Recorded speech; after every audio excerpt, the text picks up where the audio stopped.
Hello everyone, आज की इस वीडियो में हम लोग B pharma third semester 2019 and 20 का पेपर देखने वाले हैं। और आज का हमारा जो सब्जेक्ट है वह है pharmaceutical organic chemistry second.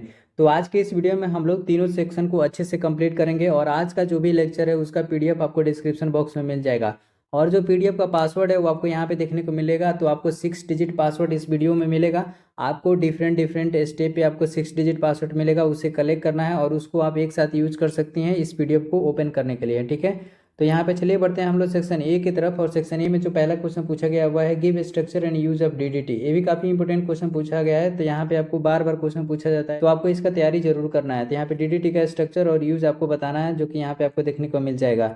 Next question पूछा गया है give molecular orbital picture of benzene. तो यहाँ पे आपको ऑर्बिटल पिक्चर ऑफ बेंजीन का यहाँ पे बनाना है। तो यहाँ पे पिक्चर के साथ आपको यहाँ पे कुछ पॉइंट्स लिखने होंगे, जो कि यहाँ पे आपको देखने को मिल रहा होगा। ठीक है, तो यहाँ पे एज अ पिक्चर भी बना देंगे तो आपको मार्क्स मिल जाएंगे। ठीक है, नेक्स्ट क्वेश्चन यहाँ पे पूछा गया है why phenol is acid in nature. तो यहाँ पे आपको पूछा जा रहा है कि फिनॉल जो है वो एसिड इन नेचर क्यों होते हैं। ठीक है, तो यहाँ पे आपको डिटेल में बताया गया है फिनॉल क्यों होते हैं। 2 मार्क्स में लिखना है, इसीलिए थोड़ा कम में बताया गया है। और यहाँ पे आपको रिएक्शन देखने को मिल जाएगा, स्टेप देखने को मिल जाएगा, और जो भी इंटरमीडिएट प्रोडक्ट है वो भी आपको यहाँ पे देखने को मिल जाएगा। नेक्स्ट क्वेश्चन यहाँ पे पूछा गया वह है what is Friedel Crafts acylation. ठीक है, तो यहाँ पे आपको फ्रेडल क्राफ्ट एसाइलेशन के बारे में बताना है। ठीक है, कि फ्रेडल क्राफ्ट एसाइलेशन क्या होता है, एक्सप्लेन विद सुटेबल रिएक्शन। ठीक है, तो यहाँ पे आपको फ्रेडल क्राफ्ट एसाइलेशन के साथ साथ आपको सुटेबल यहाँ पे रिएक्शन भी बताना है कि क्या रिएक्शन इन्वॉल्व होते हैं। नेक्स्ट क्वेश्चन पूछा गया वह है give structure and use of नेप्थॉल। ठीक है, तो यहाँ पे आपको स्ट्रक्चर बताना है नेप्थॉल का। ठीक है, और यूज भी बताना है नेप्थॉल का। ठीक है, तो यहाँ पे स्ट्रक्चर और यूज यहाँ पे देखने को मिल जाएगा। नेक्स्ट क्वेश्चन यहाँ पे पूछा गया है एक्सप्लेन एसिड वैल्यू। ठीक है, तो यहाँ पे आपको एसिड वैल्यू के बारे में बताना है, जो कि यहाँ पे डिटेल में बताया गया है। नेक्स्ट क्वेश्चन यहाँ पे पूछा गया है वह है give the Haworth synthesis of phenanthrene. ठीक है, तो आपको फिनेप्थ्रीन के बारे में आपको बताना है हॉवर्ड सिंथेसिस का।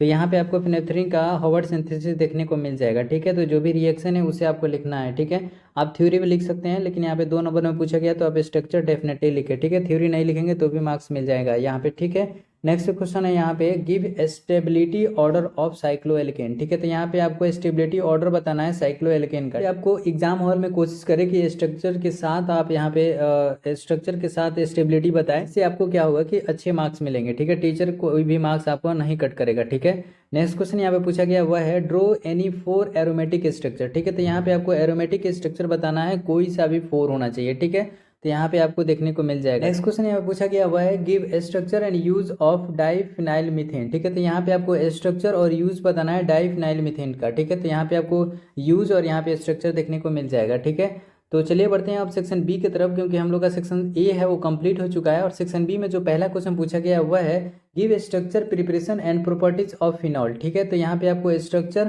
प्रिपरेशन प्रॉपर्टीज भी बताना है फिनॉल का। ठीक है, तो यहाँ पे थोड़ा नीचे जाएंगे तो आपको प्रॉपर्टीज भी देखने को मिल जाएगा, जैसे कि यहाँ पे प्रॉपर्टीज ऑफ फिनॉल, यहाँ पे आपको प्रॉपर्टीज देखने को मिल जाएगा। नेक्स्ट क्वेश्चन यहाँ पे पूछा गया वह है give analytical synthesis and other evidence in derivation of structure of benzene. ठीक है, तो यहाँ पे आपको analytical synthesis and other evidence मिल जाएगा, किसका, स्ट्रक्चर ऑफ बेंजीन का। ठीक है, तो यहाँ पे आपको डिफरेंट डिफरेंट स्टेज पे आपको सब कुछ यहाँ पे देखने को मिल जाएगा, स्टेबिलिटी मिल जाएगा। ठीक है, यहाँ पे डिफरेंट डिफरेंट रेजोनेटिंग स्ट्रक्चर और बेंजीन मिल जाएगा। ठीक है, तो यहाँ पे आपको बेंजीन का सब कुछ दिया गया है।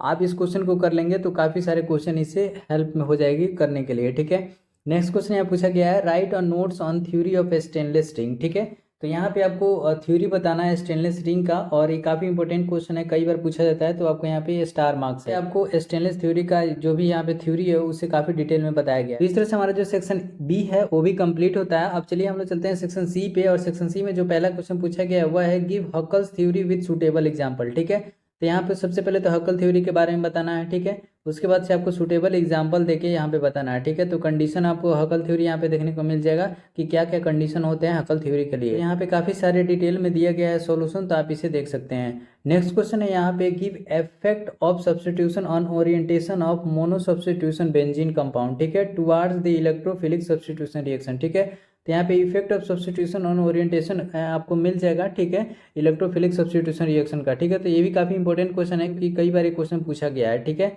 आई थिंक्स कि ये 2 बार क्वेश्चन तो डेफिनेटली पूछा गया, तो आपको इसे जरूर तैयारी करके जाना है। ठीक है, नेक्स्ट क्वेश्चन यहाँ पे है explain saponification and iodine number. ठीक है, देखिए कभी कभी आपको यहाँ पे सपोनिफिकेशन एंड आयोडीन नंबर, ठीक है, तो आपको सपोनिफिकेशन वैल्यू के बारे में बताना है, आयोडीन नंबर के बारे में बताना है। कभी कभी ये अलग अलग क्वेश्चन पूछ लेता है और 2 मार्क्स में दे देता है, तो आपको इस तरह से तैयारी करना है कि आपको दोनों क्वेश्चन का सोल्यूशन लिख पाए। ठीक है, तो यहाँ पे आपको सपोनिफिकेशन वैल्यू में देखने को मिल जाएगा। ठीक है, और थोड़ा नीचे जाएंगे तो आपको आयोडीन नंबर यहाँ पे देखने को मिल जाएगा। ठीक है, तो यहाँ पे आयोडीन नंबर्स और सपोनिफिकेशन के बारे में पूछा गया था, जो कि काफ़ी डिटेल में मैंने डिस्कस कर दिया है। नेक्स्ट क्वेश्चन यहाँ पे है give reaction of fat and oil. ठीक है, तो यहाँ पे आपको रिएक्शन बताना है, chemical reaction fat and oil का है। ये भी काफ़ी इंपॉर्टेंट क्वेश्चन, क्योंकि कई बार आपको ये पूछ लिया जाता है। ठीक है, कई बार नहीं बल्कि ये डेफिनेटली पूछा ही जाता है। यहाँ पे जो भी आपको केमिकल रिएक्शन है फैट एंड ऑयल का, वो आपको डेफिनेटली करके जाना है, और उसका साथ जो स्ट्रक्चर है वो भी डेफिनेटली करना है। ठीक है, नेक्स्ट क्वेश्चन यहाँ पूछा गया हुआ है कि bats strength theory with its limitation. ठीक है,